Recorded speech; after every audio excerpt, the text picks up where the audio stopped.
Stuttgart qui reçoit le Paris Saint-Germain pour la dernière journée de cette phase de poule unique de la Ligue des Champions. Ma première question, elle est assez simple finalement, David. Est-ce que le PSG doit se méfier de Stuttgart, quatrième de Bundesliga, qui est à peu près dans les mêmes standards que le Paris Saint-Germain en Ligue des Champions, et qui est une équipe qui marque quand même pas mal de buts? Oui, s'en méfier très clairement. S'en méfier très clairement parce que Stuttgart est une équipe qui a du culot, qui a une forme de, comme ça de jeu très offensif avec du panache chez son entraîneur qui a un gros impact bien sûr sur cette équipe et on peut pas imaginer un Stuttgart attentiste, un Stuttgart défensif. C'est une équipe qui est bien équilibrée, mais qui aime bien quand même proposer du jeu vers l'avant. On le voit en Bundesliga, elle a démarré avec un peu de difficulté cette saison parce qu'il fallait assumer, il fallait digérer, le titre honorifique de vice-champion d'Allemagne, la saison dernière. Ils étaient devant le Bayern, hein, on le rappelle à la fin Mhm. de la saison dernière et les nouveaux standards quoi pour ce club avec, quand même le départ d'un Serhou Guirassy, peut-être qu'on va en dire un Bien mot sûr. aussi.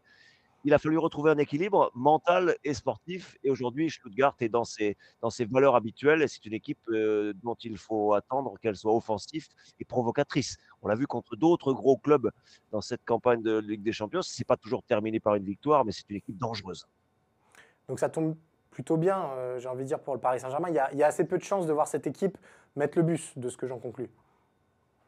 Oui, absolument. C'est vraiment, des profils offensifs, variés et l'entraîneur aime bien, s'appuyer sur ces joueurs-là plutôt que d'attendre en défense. Il y a quand même de la jeunesse dans cette équipe.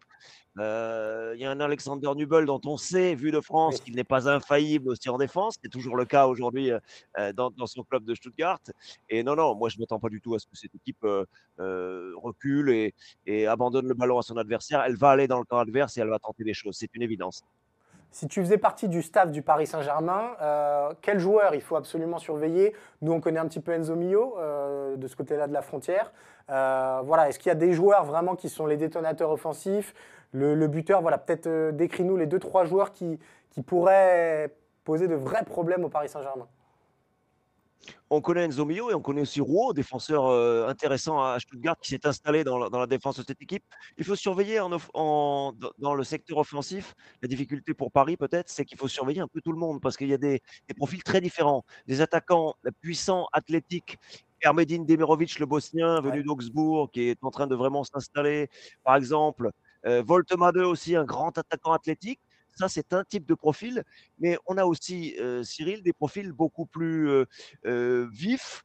On pense à Chris Führich qui est un international, qui est sur le côté gauche. On pense à Dennis Undav, qui est Ouais, un attaquant de soutien derrière les attaquants pivots. Donc ça fait quand même pas mal de monde à corriger et puis à corriger, à surveiller, à pardon. surveiller. Puis surtout, Cyril, ce qu'il faut avoir à l'esprit, c'est que le moteur de cette équipe, il se situe au cœur du jeu. Karasor, Stiller, 2 joueurs extrêmement complémentaires. Il faut les surveiller parce qu'ils sont adroits pour lancer les offensives. Ces 2 joueurs-là sont, très intéressants et c'est de là que part, le jeu offensif de Stuttgart. C'est vraiment au milieu de terrain qu'il faut surveiller les étincelles, de cette équipe. Alors, on a parlé d'une équipe offensive, d'une équipe qui fait le jeu. Je me dois de te poser cette question, mon cher David, puisqu'il y a un scénario qui est en train de monter un petit peu en Allemagne et en France avec la théorie du fameux match nul qui arrangerait tout le monde, puisque Paris, en cas de match nul, serait qualifié, mais ce serait aussi le cas pour Stuttgart si d'aventure, je crois que c'est le Dynamo Zagreb qui doit mettre 7 buts à l'AC Milan. Bref, on en est quand même assez loin. Est-ce qu'il y a une possibilité que cela arrive, et peut-être pas au début du match, mais si à 20 minutes du terme, on se rend compte qu'il y a toujours 0-0, est-ce que ça peut être une tentation pour cette équipe ou elle a trop d'attrait pour le football pour tomber là-dedans, j'ai envie de dire?